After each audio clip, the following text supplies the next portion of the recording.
Sever your legs media. You know what to do. Hit the like button, subscribe to the channel.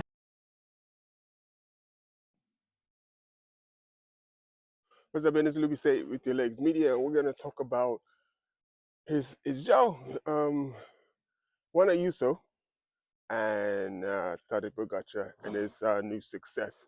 Juan Ayuso is doing really well, really well.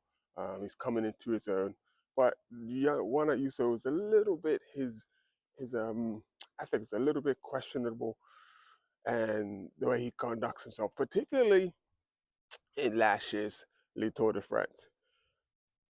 Um, there was that climb early in the race, early in the race, where Jao Almeida actually went back to Juan Ayuso, who was sitting at the back of the group, and they were climbing, but it was up on a headwind, but they wanted Tade to win the stage.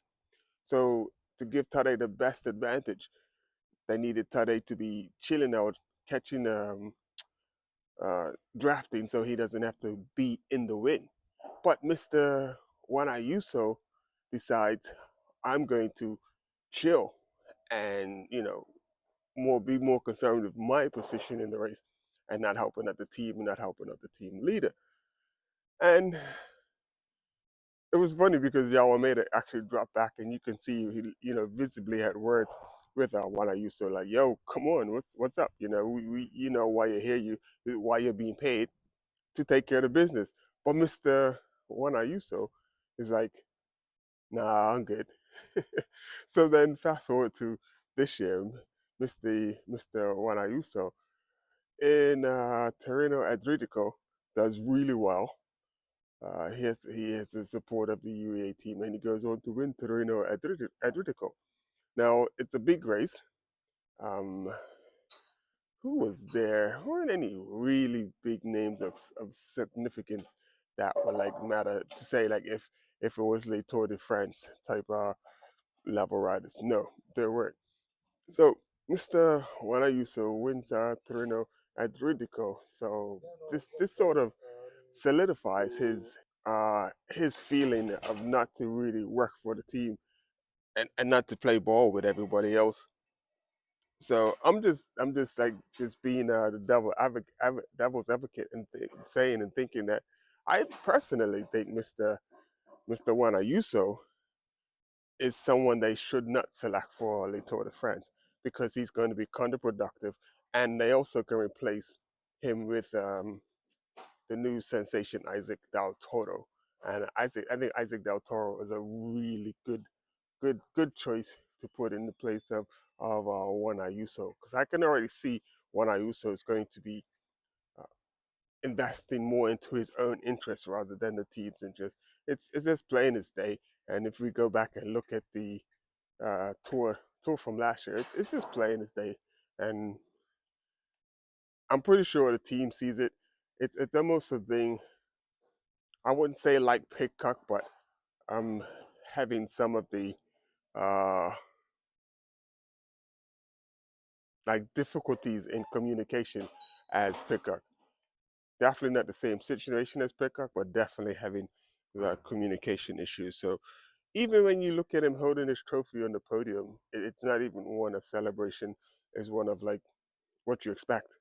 And yeah, to me, it just doesn't bode well for the chemistry and the dynamics of the team.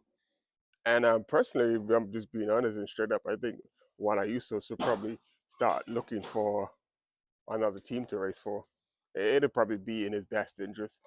Um, so he's got a pretty good contract.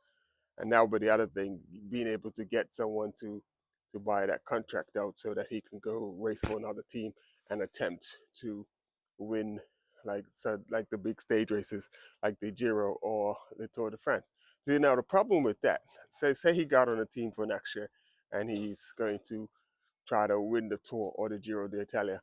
It's not happening, because he's racing against Poggi, he's racing against Armedio Jorgensen, he's racing against Jonas Vingegaard, and then all the other riders that come behind that. But he's not beating any of those guys.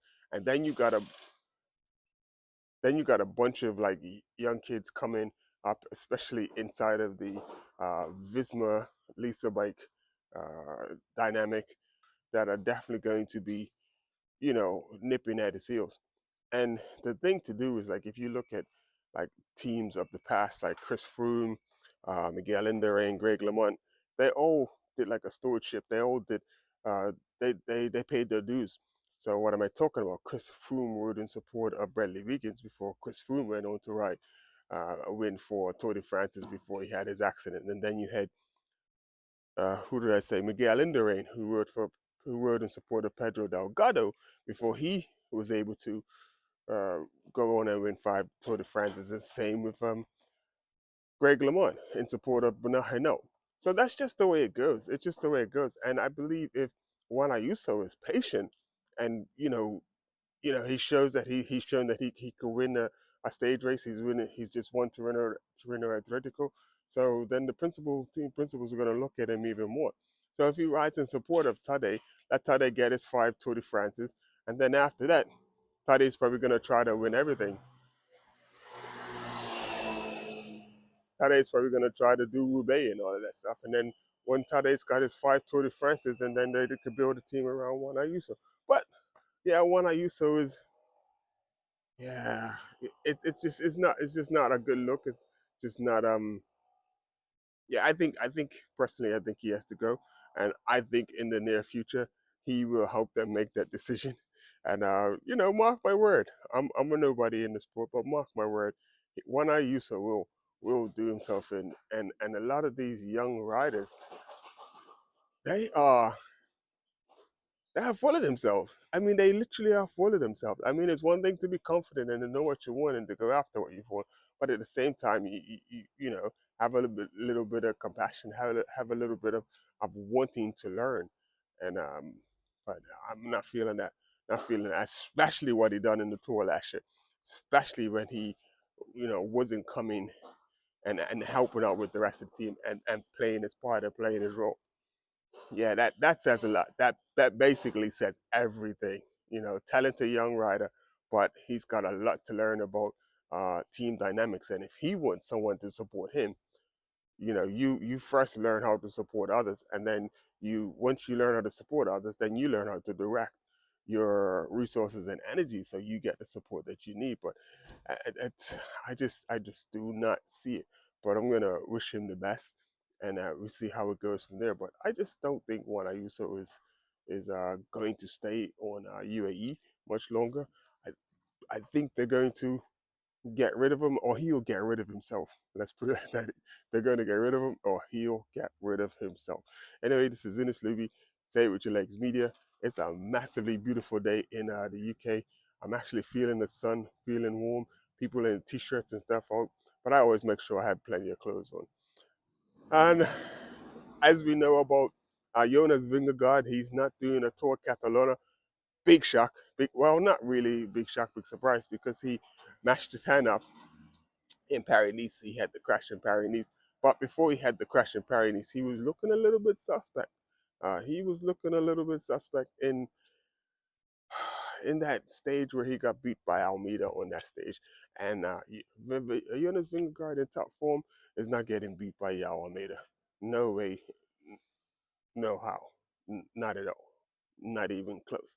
So for Almeida to be able to chase him down, catch him up, and outsprint him, yeah, that said a lot for me. And then after he had his crash, only like the way he felt before the crash, and then having the crash, it didn't help. And now he's not doing the Tour Catalunya, and he's going to be out, so he's going to miss the Tour Catalunya, which starts next week. And the only thing he's doing is the Dauphiné. So that's going to be interesting because the Dauphiné is going to be Tade and Vingegaard at the Dauphiné, which I think Tade is going to win, just hands down. And you look at Tade's schedule, man, Tade is not playing. Tade is looking to be in shape. He's looking to destroy, and I think he's going to do just that. So anyway, like I said, I signed out. Let me stop because this guy's talking crazy. Like I said, Vingegaard just not looking like the man he was in the past. I don't think he's going to win the Tour de France this year. He may come in a close second. He may even come in third. I think the biggest rival for Tade this year at the tour is going to be Matteo Jorgensen. And if Jorgensen is smart, he can be in there with a chance. He can be in there with a definite chance to possibly get more than just a stage win. Tade robbed him last year of a stage win. Tade robbed him last year of a stage win. Uh, like I did, was that the stage where he wanted to win, or was he was Tade provoked? But I can't remember. But Jorgensen was well out front, looked like he's going to get the stage win. Tade closed down a humongous gap, chased the man down. And Jorgensen must have been feeling like, what the hell, man? And Tade went on to win that stage. But I think Matteo Jorgensen, after winning Paris Nice, he's just looking like he's going to take care of business. And because Vingegaard is not firing in all cylinders, they have no one else to turn to, no one else to come for those shoes. And Matteo Jorgensen is that guy. Anyway, like I said, initially we say with your legs media. Hope you enjoy that. Make sure you hit the like button, subscribe to the channel, tell a friend to tell a friend. We outside Crystal Palace Football Stadium. Yeah. And we will get back to you on the next one. Oh, lots of stuff to talk about. Say with your legs media. You know what to do. Hit the like button, subscribe to the channel.